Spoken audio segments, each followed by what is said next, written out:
Hi guys, after watching this video you will have a better understanding of what strategies works best on the highest level of Brazilian Jiu Jitsu, and of course also that will apply to athletes of all levels since this is no niche techniques. First we need to look at some numbers, and that's going to shape how we should focus our training to get the best results. If both athletes decide to stand, the one who hits the takedown has a win rate of 88%, though since it's only happening on average 0.14 times per match, this isn't a major factor for the win. Though in this scenario, the best 4 takedowns that cover 60% of all successful takedowns is double and single from failed guard pulls. Those cover 21% of the takedowns. Sweep single, that covers 20%. Sei naga covers 11%. And ankle pick covers 10%.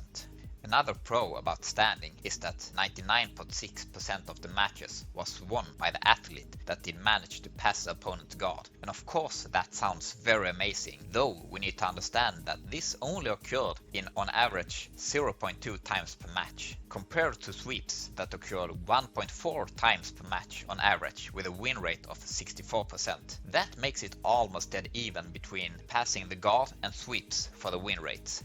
If the opponent decides to sit or pull guard, the most common pass is the knee cut pass over the years, where in 2022 the knee cut pass stood for 30% of all landed passes. This is considered to be a high risk, high reward move, since in the last Worlds only 12 passes were successful, while 9 athletes got swept from the passing process. Second successful option is the long step that covers 13% of all passes. There was very few passes from the knees, while most was done while standing and especially while passing with a leading leg. This opens up for situations with De La Riva, X-guard, koala guard, 50-50 and other open guard games, so those positions should be studied and drilled for both offensive and defensive perspectives.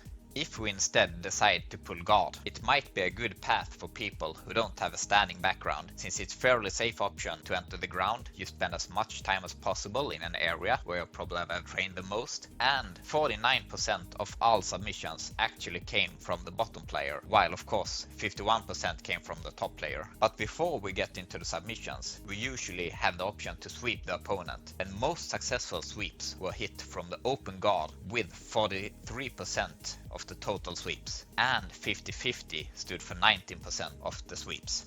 In general, we can see that guards that control either one or two of the opponent's legs is a lot better when it comes to sweeps, since pure upper body control only takes up 16.5% of the sweeps in total.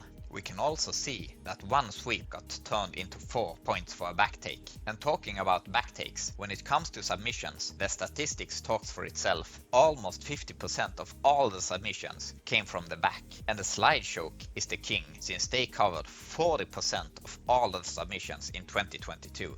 That means we should focus our training on transitions to the back when being on top, while being on bottom the statistics is against us to go for the back, since it just happened a handful of times in total for 2022 Worlds. Though it's important to note that every athlete that got 4 points for a back take in Worlds 2022 also won their match. The most common way to get there is actually a passing attempt that results in a back take. They cover for 48% of all back takes, followed by a counter sweep attempt that covers 19% of all back takes. The submissions can be divided into 68% chokes, 13% leg locks, 11% arm bars, and the rest that covers 8%.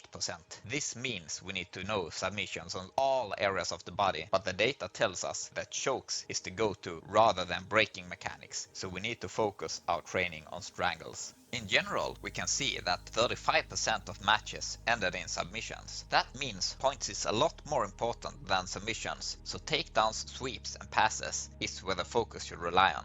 Statistics from 2018 show that the first athlete to get an advantage wins around 75% of their matches, and the first to score actually wins 83% of the matches. The statistics for this video came from IBJJheroes.com, and I will post links to the pages where you can find the statistics in the description of this video.